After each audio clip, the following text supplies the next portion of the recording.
Après nous être intéressés aux ressources liées à la terre, nous nous sommes interrogés sur les activités liées au domaine maritime.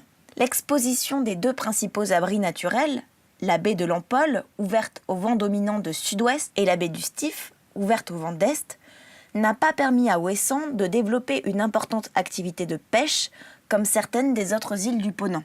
Aujourd'hui, il existe 2 entreprises de pêche, dont celle de Michael, que nous sommes allés rencontrer. Après avoir travaillé sur le continent et sur les bateaux de la liaison, il décide de revenir à Ouessant pour pêcher avec son frère qui avait repris l'activité de leur père. Et comment vous organisez alors tous les deux ? Suivant les activités, récemment mon frère a acheté un 2e bateau. Donc suivant les activités, soit on est sur l'un ou sur l'autre ou à 2, ou chacun de son côté, ça dépend quoi. Ça dépend de ce qu'on fait. D'accord. Voilà. Et alors justement, quel métier est-ce que vous exercez ? Moi je suis plutôt à polyvalence à faire les filets, les casiers, la palanque. Ouais. Et mon frère lui s'occupe plus de la ligne, le lieu, le bar. Et comment vous vendez alors les produits de votre pêche ? Ici on a un petit réseau de clientèle, on livre exclusivement à domicile. Et le surplus de la pêche part sur le continent via le bateau de la Pénarbed pour aller directement à la criée de Brest. Et alors là, tu peux nous expliquer un peu où on est ? Là on est au port du Stip, on est au port, au pseudo-port principal de l'île. Parce que suivant le temps ici, c'est pas facile du tout quoi, de s'organiser. Mon frère encore est plus ou moins à l'abri ici à l'intérieur avec son bateau. Le deuxième qui est au mouillage, si les vents viennent à nord, à norder fort, on est obligé d'aller à l'Empole quoi. Du coup, c'est pas vraiment facile quoi. À l'année, c'est assez compliqué.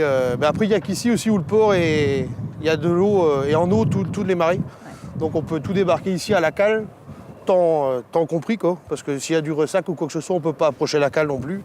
Donc là, c'est avec des plates où on se débrouille quoi. Il existe également d'autres activités liées à la mer, comme une entreprise de pescatourisme et une activité de kayak en mer, mais également des activités originales comme celle de Bertrand. Arrivé sur l'île il y a une 15aine d'années pour travailler dans la restauration, il a créé en 2008 une activité de scaphandrier qu'il a su diversifier. Donc j'étais plongeur loisir à la base, et donc je suis retourné en formation pour créer une entreprise de travaux sous-marins. C'était quoi le premier besoin qui t'a donné ? Tout ce qui était les inspections de mouillage. Tu organises ton activité, tu as un local ici à Ouessant et une autre base à Brest. Et une autre base à Brest, voilà, tout à fait, sur le port. La majeure partie de notre activité, tout ce qui est gros travaux sous-marins, donc ce qu'on peut considérer comme du pied lourd, s'effectue à Brest. Et quelquefois à Ouessant. Donc on répond à des activités propres comme l'installation de la pompe à eau de mer qu'il y a eu. Dans l'activité Ouessant, on a aussi la partie pêche aux ormeaux. Donc on a fait une demande de licence en 2008, on l'a obtenue 5 ans après. Et donc l'hiver, ça nous permet de combler un manque d'activité lié aux travaux maritimes. Et bien sûr, Sabella, Sabella qui nous a fait confiance depuis le départ pour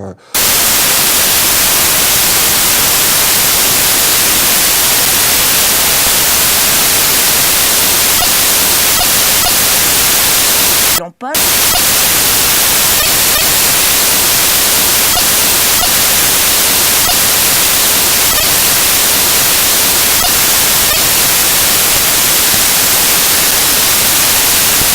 De pêche, dont